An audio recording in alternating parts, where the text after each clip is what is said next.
Welcome to Star Bios, the podcast where we delve into the fascinating lives of Hollywood's most iconic stars. I'm your host, Casey Gold, and today we're shining the spotlight on the incomparable Oliver Hardy, one half of the legendary comedic duo, Laurel and Hardy. With his signature toothy grin and lovable buffoonery, Oliver Hardy captured the hearts of audiences worldwide, leaving an indelible mark on the world of comedy. But before he became a household name, Oliver Hardy lived a life filled with humble beginnings, early struggles, and formative experiences that would shape his future as a performer. Born on January 18, 1882, in Harlem, Georgia, a small town nestled in the heart of the American South, Oliver Hardy was the youngest of 5 children to Emily and Oliver Hardy, Sr. The family's home, a cozy 2-story house with a wraparound porch, stood just a stone's throw away from the bustling main street, where the sounds of horse-drawn carriages and lively chatter filled the air. His father, a Confederate veteran who had fought in the Civil War, worked as a tax collector, while his mother managed the family's hotel, the Columbia Hotel, a hub for traveling performers and musicians that would play a significant role in shaping Oliver's early life. As a child, Oliver was surrounded by the remnants of a bygone era. The hotel's lobby, with its ornate chandeliers and plush armchairs, was a place where locals gathered to share stories and news, while the guest rooms upstairs were often filled with the sound of laughter and music drifting from the traveling troupes that passed through town. It was here, in this vibrant and eclectic environment, that Oliver developed a passion for the arts, watching vaudeville acts and minstrel shows that would set up shop in the hotel's ballroom. He would often sneak into the empty rooms, imagining himself as the star of his own show, belting out tunes on an imaginary stage. Growing up in a small town in the post-Civil War era had its challenges. The Hardy family, like many others, struggled to make ends meet, and the hotel's fortunes rose and fell with the local economy. Despite these difficulties, Oliver's parents instilled in him a strong work ethic and a sense of resilience, traits that would serve him well throughout his life. His father, though strict and demanding at times, encouraged Oliver's creative pursuits, recognizing the value of self-expression and entertainment in his son's life. Emily Hardy, Oliver's mother, was the emotional glue that held the family together, offering a nurturing presence that allowed her children to explore their passions without fear of failure. As a child, Oliver was known for his mischievous sense of humor and love of pranks, often playing practical jokes on his family and friends. He would hide behind the curtains in the hotel lobby, waiting for unsuspecting guests to walk by before jumping out and startling them with a loud "boo!" His parents, though sometimes exasperated by his antics, encouraged his creative expression. Recognizing that this spark of imagination was an essential part of who he was, Oliver's early education took place at the local schoolhouse, a one-room building where students of all ages learned together. He excelled in music and drama, often performing in school plays and singing in the choir. His love of performance was evident from a young age, as he would regale his classmates with stories and jokes during recess, earning him the nickname, the Little Entertainer. The teacher, Mrs. Johnson, took notice of Oliver's talents and encouraged him to pursue his passion for the arts, even offering private lessons in elocution and acting. The late 19th century was a time of great change in America, with the country transitioning from a rural to an industrial society. The Hardy family, like many others, felt the effects of this shift, as the hotel's fortunes rose and fell with the local economy. Despite these challenges, Oliver's parents instilled in him a sense of adaptability and resourcefulness, teaching him that with hard work and determination, he could overcome any obstacle. As Oliver entered his teenage years, he became increasingly fascinated with the world of entertainment, spending hours listening to traveling performers and watching silent films at the local Nickelodeon. The cinema was a magical place, where the flickering images on screen transported him to far-off lands and fantastical worlds. He would sit in awe, mesmerized by the likes of Charlie Chaplin and the Keystone Cops, imagining himself as part of their world. With the encouragement of his parents, Oliver started performing in local theater productions, honing his craft and developing the physical comedy skills that would become a hallmark of his future success. One of his earliest performances was in a production of The Black Crook, a melodramatic play that had been touring the country for years. Oliver played the role of a mischievous imp, using his natural comedic talents to bring the house down with laughter. The experience was exhilarating, and he knew from that moment on that he wanted to spend his life making people laugh. The turn of the century saw Oliver Hardy leave Harlem, Georgia, to pursue his dreams in the city of Atlanta, a bustling metropolis filled with opportunities and challenges.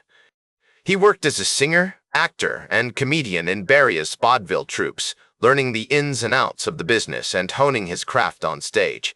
It was during this period that he adopted the stage name Oliver Hardy, dropping his given name, Laurel, in favor of a more theatrical moniker. As he navigated the cutthroat world of show business, Oliver faced numerous challenges, from rejection and disappointment to financial struggles and self-doubt. There were times when he felt like giving up, when the criticism and skepticism of others seemed too much to bear. But he persevered, driven by a fierce determination to succeed and make his family proud. As Oliver Hardy continued to hone his craft in Atlanta, he began to make a name for himself in the vibrant vaudeville circuit, performing in various theaters and music halls throughout the city.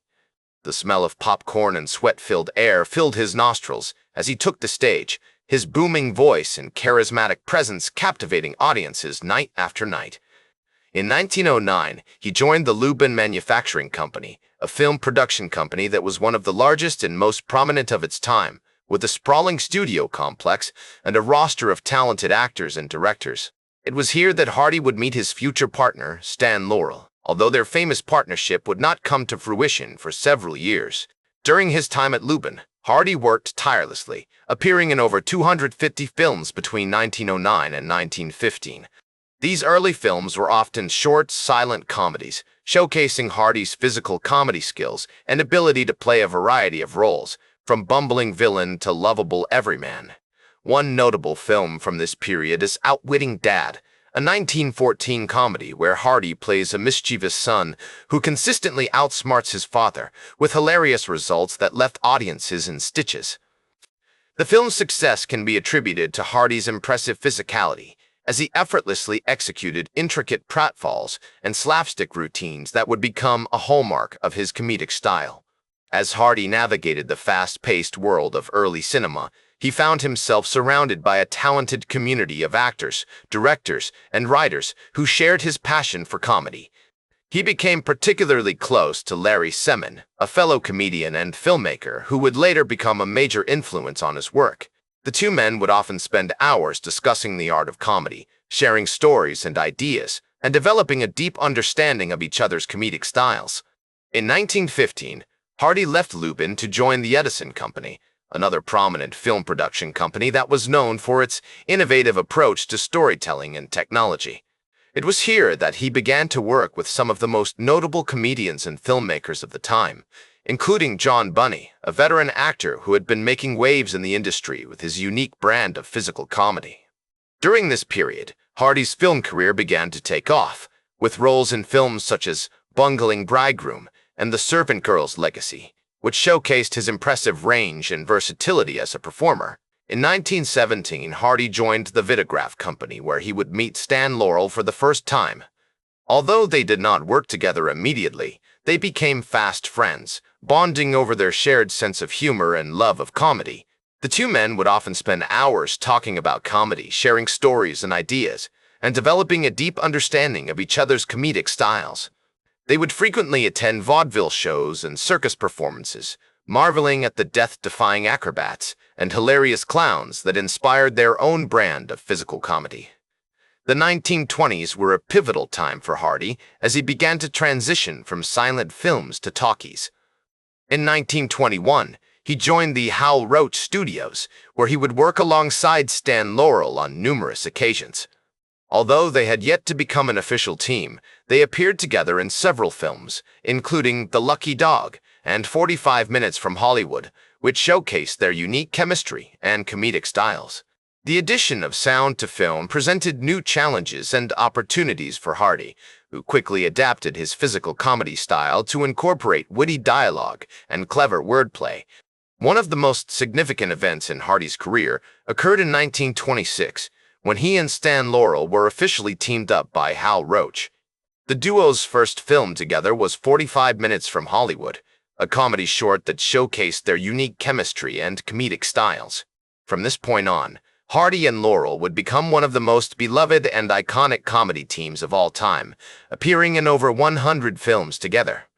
Their partnership was built on a deep understanding of each other's strengths and weaknesses, with Hardy's physicality and Laurel's clever wordplay combining to create a truly unforgettable cinematic experience.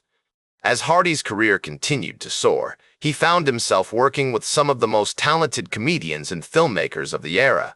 In 1927, he appeared alongside Harry Langdon in The Strongman, a comedy film that showcased Hardy's ability to play both comedic and dramatic roles. He also worked with the likes of Charlie Chase and Harold Lloyd, cementing his reputation as one of the most versatile and talented comedians of his time. The collaborations were not limited to films. Hardy would often participate in radio shows and live performances, where he would improvise and experiment with new material, always pushing the boundaries of what was possible in the world of comedy. Throughout the late 1920s and early 1930s, Hardy and Laurel continued to produce some of the most iconic comedy films of all time, including The Second 100 Years, Two Tars, and Be Big. These films showcased the duo's unique chemistry and comedic styles, with Hardy's physical comedy and Laurel's clever wordplay combining to create a truly unforgettable cinematic experience. The success of these films can be attributed to the pair's meticulous attention to detail, as they would often spend hours rehearsing and refining their performances to ensure that every joke landed perfectly. As the 1930s progressed, Hardy found himself at the height of his career, with a string of successful films and a reputation as one of the most beloved comedians of his time. With Stan Laurel by his side, he continued to push the boundaries of comedy, experimenting with new styles and techniques that would influence generations of comedians to come. The duo's impact on popular culture was immense, with their films being screened in theaters around the world and their characters becoming household names. Hardy's legacy extended beyond the screen, as he inspired countless young comedians and actors who sought to follow in his footsteps. As the 1930s gave way to the 1940s, Oliver Hardy's career continued to soar, with he and Stan Laurel producing some of their most iconic films, including A Chump at Oxford and Saps at Sea.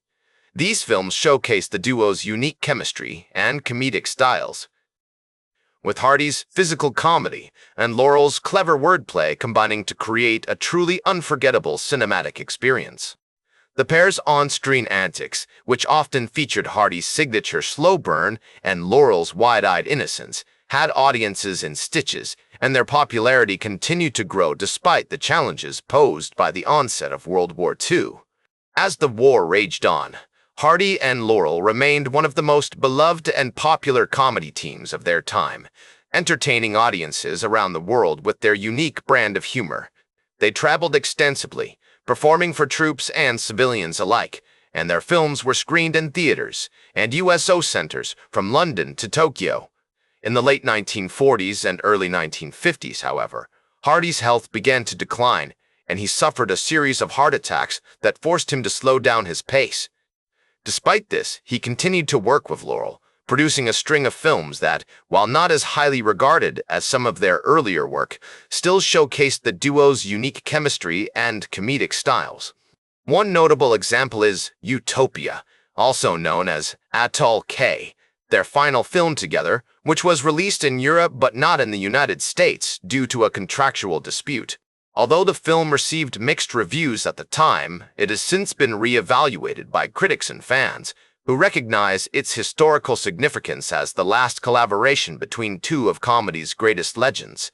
As Hardy's health continued to deteriorate, he became increasingly reliant on Laurel, both personally and professionally. The two men had always been close, but their bond grew even stronger during this period, with Laurel taking on a more caretaking role and helping Hardy to navigate the challenges of his declining health. This deepening friendship is beautifully captured in a series of letters and interviews from the time, which reveal the profound affection and respect that the two men had for each other. Oliver Hardy passed away on August 7, 1957, at the age of 65, after suffering a series of strokes that left him bedridden for several months. His death was met with an outpouring of tributes and condolences from fans around the world, who remembered him as one half of one of the most beloved and iconic comedy teams of all time. As Stan Laurel said of his partner, "He was a big, lovable baby, and I loved him like a brother." This sentiment captures the essence of Hardy's character and the unique bond he shared with Laurel, both on and off screen. The impact of Hardy's passing was felt deeply by those who knew him, including his colleagues and friends in the film industry.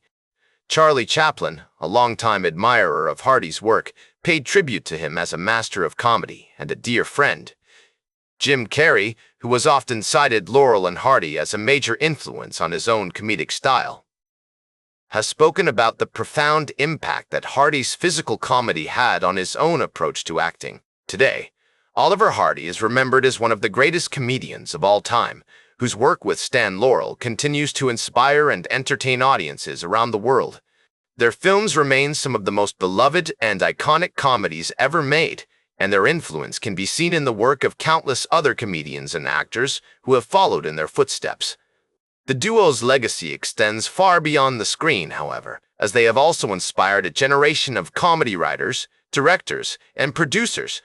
His unique character, both on and off screen, continues to inspire and entertain audiences around the world, and his work with Stan Laurel remains some of the most beloved and iconic comedies ever made.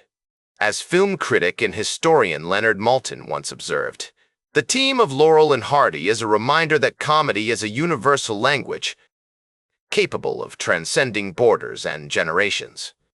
This sentiment captures the essence of Hardy's enduring appeal and the timeless power of his comedy to bring people together and transcend time and circumstance. By continuing to share and enjoy their films, we can ensure that their legacy lives on for generations to come. That's all for today's Star Bios. Remember to like, share, and subscribe. And until next time, I'm Casey Gold reminding you to keep shooting for the stars.